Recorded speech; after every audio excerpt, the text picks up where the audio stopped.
wabarakatuh. Alhamdulillahilladzi a'adal jannata li'ibadil muttaqin waj'alan nara lidh-dhalimina wal fasiqina wal kafirin. Ashhadu an la ilaha illallah wahdahu la syarika lahu al-malikul haqqul mubin. Wa asyhadu anna sayyidana Muhammadan abduhu wa rasuluhu shadiqul wa'dul amin. Allahumma shalli wa sallim wa barik ala sayyidina wa habibina wa maulana Muhammadin wa ala alihi wa ashabihi wa dzurriyyatihi wa atba'i ila yaumiddin. Amma ba'du. Segala puji milik Allah, Zat yang telah mempersiapkan untuk orang-orang yang bertakwa adalah jannah, surga untuk orang-orang yang bertakwa. Dan Allah telah mempersiapkan neraka dengan segala siksa di dalamnya untuk orang-orang yang zalim, yang fasik, yang kafir. Salawat beserta salam semoga tetap tercurah limpahkan kehadiran baginda Rasul Muhammad sallallahu alaihi wasallam kepada para keluarganya, para sahabatnya, para zuriyahnya, serta kita selaku umatnya. Hadirin para pecinta Nabi sallallahu alaihi wasallam, kita lanjutkan hadis yang ke-18 dari Arba'in Nawawiyah. Hadis ini bercerita dan menasihati kita untuk bertakwa dan berbudi pekerti yang baik. An Abi Dzar Jundub bin Junadah wa Abi Abdurrahman Mu'adz bin Jabal radhiyallahu anhum an Rasulillah sallallahu alaihi wasallam qala ittaqillah haitsu ma kunta wa atbi sayyi'atal hasanah tamhuha wa khaliqin nas bi khuluqin hasanin. Rawahul Tirmidzi wa qala haditsun hasan wa fi ba'din nusakhi hasan sahih. Dari Abu Dzar Jundub bin Junadah yang kita kenal dengan Abi Dzar Al-Ghifari, namanya Abu Dzar Jundub bin Junadah, itu Abi Dzar Al-Ghifari. Kita biasanya beri nama anak Abi Dzar Al-Ghifari, padahal dari Kuningan, bernama Kuningani, karena Al-Ghifari itu asalnya dari negeri Ghifar. Dan Abu Abdurrahman Mu'adz bin Jabal radhiyallahu anhuma, dari Rasulullah sallallahu alaihi wasallam, beliau bersabda, takwalah kepada Allah di mana saja engkau berada, dan sertailah dan susuli kejelekan, kejahatan itu dengan kebaikan. Niscaya kebaikan itu akan menghapus kejelekan, dan bergaulah dengan manusia dengan akhlak yang baik. Hadis riwayat Imam Tirmidzi. Hadirin para pecinta Nabi sallallahu alaihi wasallam, dalam hadis ini dijelaskan ada 3 hak. Hak Allah, hak dirinya, dan hak manusia pada umumnya. Yang pertama hak Allah, ittaqillah haitsu ma kunta, bertakwalah di mana saja kamu berada dan dalam keadaan bagaimanapun dirimu. Para ulama menjelaskan apa itu takwa dan apa manfaatnya kita takwa. Takwa itu ittikhadul wiqayah min adzabillah, berbuat atau membuat pemeliharaan, membentengi diri agar terhindar dari azab Allah. Terus bagaimana caranya supaya kita terbentengi dari azab Allah? Bimtithalil awamiri wajtinabi nawahi, melaksanakan perintah Allah, menjauhi larangan Allah. Para ulama dalam banyak kitab menjelaskan betapa banyak manfaat dari takwa kepada Allah. Kita bertakwa banyak manfaatnya, hadirin. Yang pertama, mahabbatullah, kecintaan Allah kepada kita. Orang saja yang mencintai seseorang, jika sudah mencintai, apa yang diminta oleh yang dia cintai diberi. Bagaimana lagi kepada Allah? Bagaimana Allah ketika mencintai kita, apa saja akan diberi oleh Allah. Allah berfirman dalam surat Ali Imran ayat 76, fa innallaha yuhibbul muttaqin. Allah mencintai orang-orang yang bertakwa kepadanya. Jelas hadirin bahwa Allah mencintai orang-orang yang bertakwa. Mau dibantah apalagi, itu firman Allah Subhanahu wa ta'ala. Yang kedua manfaat takwa itu qabulul a'mal, diterimanya amal ibadah. Bagaimana kalau orang tidak takwa beribadah? Ditolak amalnya. Allah berfirman, innama yataqabbalullah minal muttaqin. Sesungguhnya Allah hanya menerima ibadah orang yang bertakwa. Yang tidak bertakwa menyingkir. Amalnya tidak diterima oleh Allah Subhanahu wa ta'ala.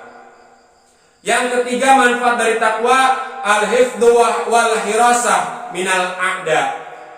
Terpelihara dan dijaga Allah dari kejahatan tipu daya musuh. Mau dibagaimanapun kita, mau disantetkah kita, mau dicelakaikah kita, mau dijelekankah kita, mau dicaci makikah kita, tidak akan mempan, hadirin. Karena apa? Allah menjaga. Jika Allah yang menjaga, siapa yang mau memberikan musibah, memberikan tipu daya kejahatan kepada kita? Allah sudah menjaga, aman. Allah menjelaskan dalam surat Ali Imran, wa in tasbiru wa tattaqu la yadurukum kaiduhum syai'a. Jika kalian itu sabar dan takwa kepada Allah, tidak ada yang memudaratkan pada kalian sedikit pun, aman. Maka kalau kita mau punya bodyguard yang terbaik adalah Allah Subhanahu wa ta'ala. Caranya bertakwa. Yang keempat manfaat takwa, an-najat minas sada'id wa husul rizqi halal. Orang yang takwa akan selamat dari kesusahan dan dia akan mendapatkan rizki yang halal. Orang yang bertakwa selamat dari kesusahan. Tidak akan pernah susah orang yang takwa. Yakinlah itu. Rizkinya pun akan mengalir. Kalem wae hirup nate. Ngalir dari mana saja. Wa may yattaqillah, surat At-Talaq, wa may yattaqillah yaj'alahu makhraja wa yarzuqhu min haitsu la yahtasib. Orang yang bertakwa akan diberikan jalan keluar dari tiap kesusahan. Susah ada, tapi enteng kesusahan itu. Pergi seperti angin yang berhembus kepada dirinya. Cuma menerpa sedikit, lalu pergi itu angin. Dan diberikan rezeki dari jalan yang tak terduga, dari jalan yang tidak sangka-sangka. Perasaan ujug-ujug kata rezeki datang. Padahal karena buah daripada takwa. Yang kelima, manfaat dari takwa adalah al-bisarah indal maut, gembira menjelang kematian. Di mana orang lain ketakutan ketika akan meninggal, ketakutan ketika akan mati, bergetar jiwa dan tubuhnya ketika akan mati, terbelalak matanya karena sudah takut, sudah didampingi oleh 3 kelompok kematian dan malaikat Israil. Melotot malaikat Israel kepadanya, makin bergetar jantung dan hatinya. Tapi orang yang takwa, kalem wae, tenang saja. Dan malaikat Israel dan 3 kelompok kematian akan marahmai, akan mengucapkan salam kepadanya. Karena orang tersebut takwa, gembira menjelang kematian. Bahkan dia kalau bisa berpesan kepada malaikat Israel, buru atau yang dicabut nyawa mah, karena saking gembiranya.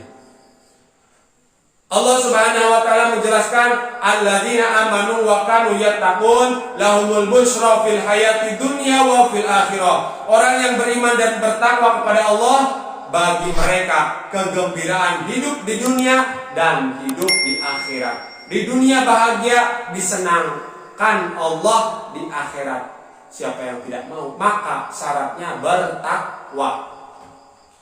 Manfaat takwa yang keenam, an-najat minan nar, selamat dari neraka, jelas karena dia melaksanakan perintah, menjauhi larangan, selamat dari neraka. Allah menjelaskan, tsumma nunajjil ladzina taqau, kemudian kami selamatkan orang-orang yang bertakwa itu, diselamatkan Allah. Jika Allah menyelamatkan, neraka adalah makhluk Allah, malaikat yang ada di neraka pun makhluk Allah. Allah menyelamatkan, siapa yang mau membantah? Maka bertakwa akan diselamatkan oleh Allah dari zilatan api neraka, dari siksa zabaniyah. Yang ketujuh, manfaat takwa al-khulud fil jannah. Orang bertakwa akan kekal di dalam surga. Yang tidak bertakwa tidak akan kekal. Jadi ya jelas, orang yang tidak bertakwa mungkin sedikitlah ada sedikit dosa-dosa, maka akan disesehela di dalam neraka baru ke surga. Belum lagi dia sudah masuk surga, ada orang yang menuntut, ya Allah, dia pernah berbuat zalim kepada saya tidak terima karena dia telah berbuat zalim. Sudah masuk surga, digerwandai, suruh balik ke neraka karena dosanya.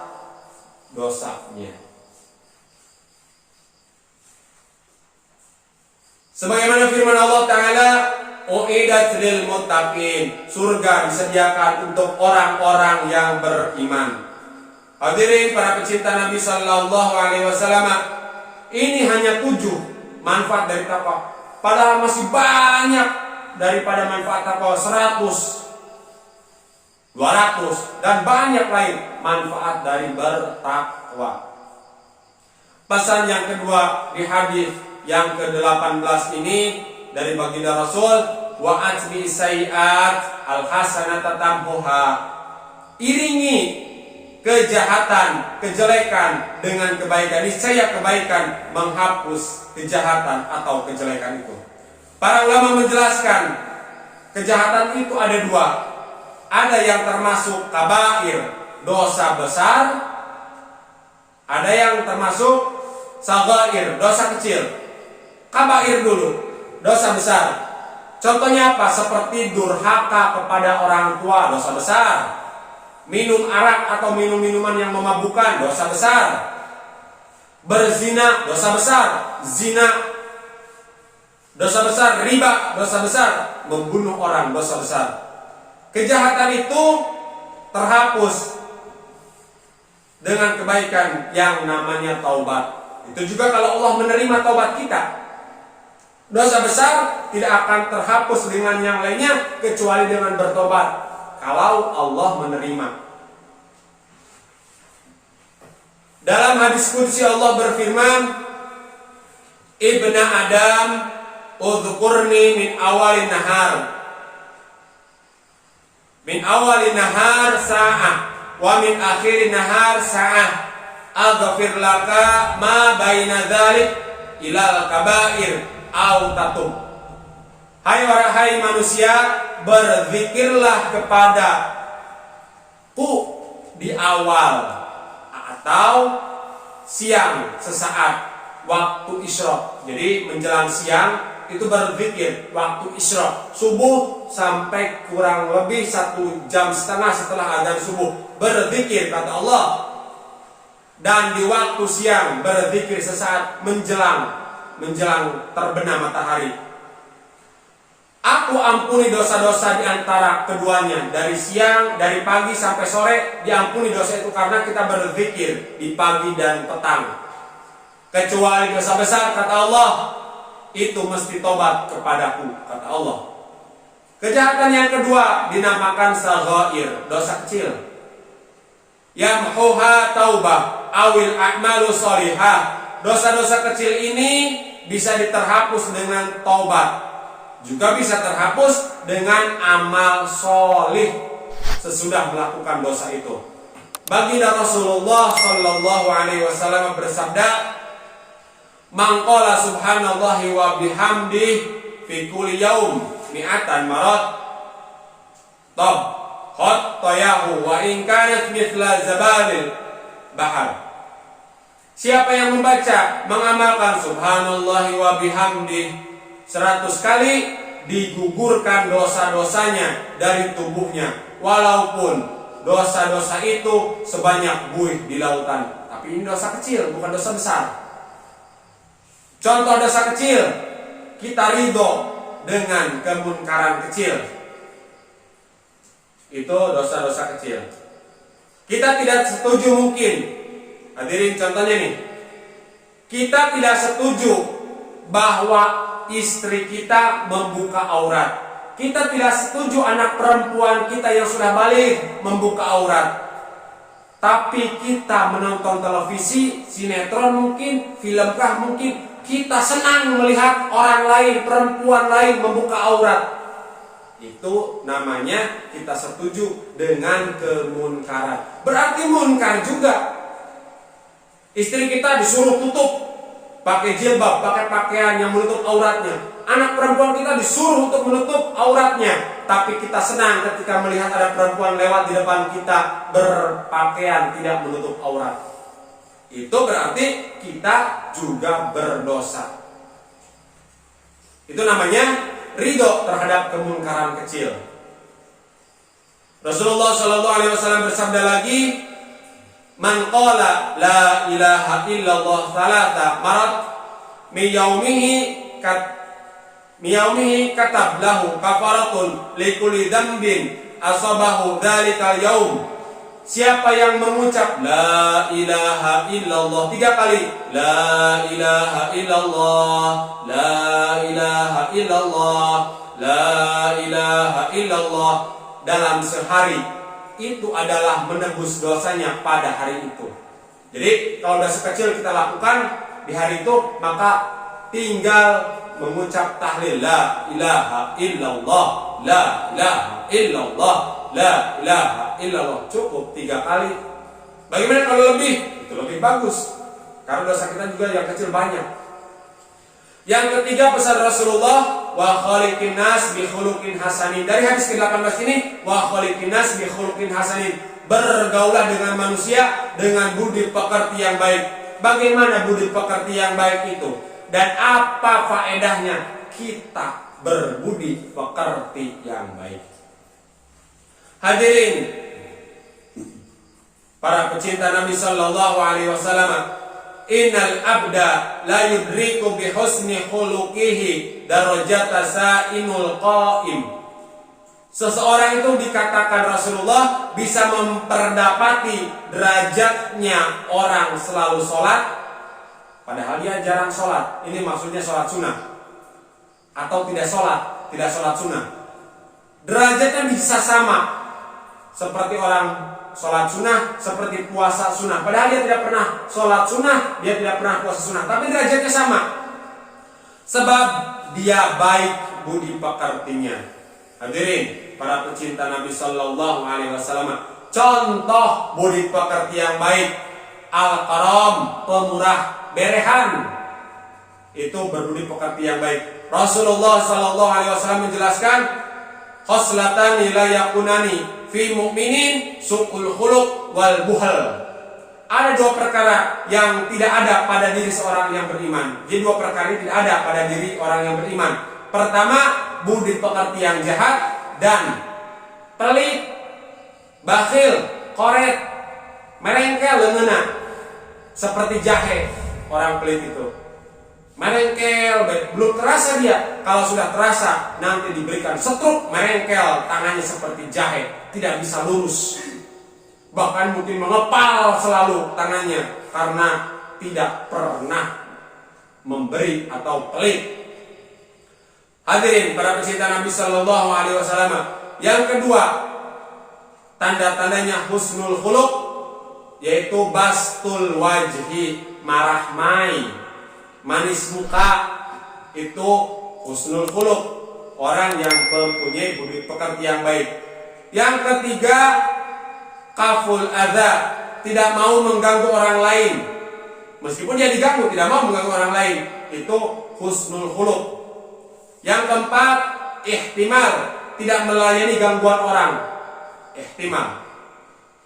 Sebagaimana diceritakan dalam beberapa kitab yang mensyarah hadis ini, ada seorang laki-laki mempunyai istri yang jahat budi pekertinya.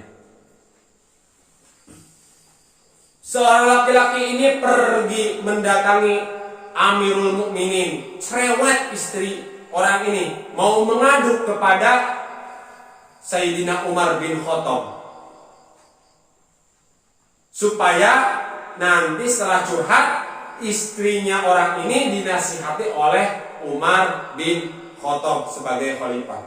Pas datang ke rumah Umar bin Khattab, ternyata Umar bin Khattab lagi diceramahi, lagi dimarahi oleh istrinya, karena istri Umar bin Khattab juga cerewet. Orang itu kembali lagi, jadi jauh beda dengan istri saya. Istri Umar bin Khattab, istri khalifah saja cerewet. Wajar dong istri saya, istri seorang penduduk yang biasa cerewet. Terus tahu Sayyidina Umar tahu, ada orang yang kesini. Akhirnya keluar Sayyidina Umar, keluar, mau kemana sini? Nggak jadi, ya khalifah. Kenapa nggak jadi? Tadinya saya mau mengadu istri saya cerewet, ternyata istri khalifah juga cerewet. Umar bin Khattab berkata seperti ini kepada istriku itu memasakkan aku makanan. Istriku itu membereskan, mencuci, bahkan menyetrika bajuku, kata Umar bin Khattab. Menyusui anakku, mengurus anakku. Padahal memasak, nyetrika, mencuci, menyusui anak, mengurus anak itu kewajiban suami, kata Umar bin Khattab. Ya wajar saja sesekali dia cerewet. Aku nikmati saja kecerewetannya, kata Umar bin Khattab. Istri Umar bin Khattab cerewet tapi rajin, cekatan. Kata Umar bin Khattab seperti itu. Jadi hadirin, memasak, mencuci, menyetrika, mengurus anak, bahkan menyusui anak itu kewajiban suami, bukan kewajiban istri. Tapi kewajiban istri berbakti kepada suami. Wajar kalau perempuan cerewet, kita nikmati saja kecerewetannya. Yang penting dia rajin dan mau taat kepada kita ketika perintah itu tidak bermaksud kepada Allah. Tapi ada cerita lain tentang ihtimal. Namanya Shaqiq al-Balkhi atau Shaqiq al-Balkha. Beliau ini punya istri, istrinya cerewet, males deh. Sudah cerewet, males. Barang sesatan di imah, kotor rumahnya, sehingga keluarganya kan tidak enak. Keluarganya merasa tidak nyaman dengan istri keluarganya. Jadi keluarga si Shaqiq ini merasa tidak. Udahlah Shaqiq, ceraikan saja istrimu, ceraikan. Geus mah cerewet, males pisan. Kata Shaqiq apa yang dikatakan? Jika istriku itu jelek budi pekertinya, jika istriku itu cerewet, tapi kan aku baik, bagus budi pekertiku, kata Shaqiq. Terus kata Shaqiq lagi, kalau aku ceraikan dia, berarti aku sama saja dengan dia. Jadi mengapa Shaqiq tidak mau menceraikan istrinya meskipun cerewet juga malas? Karena dia tidak mau dikategorikan sama dengan istrinya. Kata Shaqiq, kasihan ketika saya ceraikan si istri itu, terus dia jadi janda, ada yang menikahinya. Kasihan orang itu akan menderita sama dengan diriku, maka biarlah aku yang menderita, kata Shaqiq. Hadirin para pecinta Nabi Sallallahu Alaihi Wasallam, nasihat yang luar biasa dari Rasulullah Sallallahu Alaihi Wasallam, dari sahabat Umar bin Khattab, dari seorang yang soleh, Shaqiq, tentang budi pekerti dan bertakwa. Ketika kita bertakwa, Allah akan memberi segalanya kepada kita. Insya Allah kita lanjutkan di hadis ke-19. Ada beberapa kalimat Allah yang diajarkan kepada manusia. Itu hadis yang ke-19 insya Allah. Dan terima kasih Untuk hadis yang ke-18, takwa dan budi pekerti yang baik, kita bisa selesaikan. Mohon maaf al-fakir atas segala kekurangan dan kekhilafan. Terima kasih atas segala perhatian. Wallahu muwaffiq ila aqwamit thariq. Wassalamualaikum warahmatullahi wabarakatuh.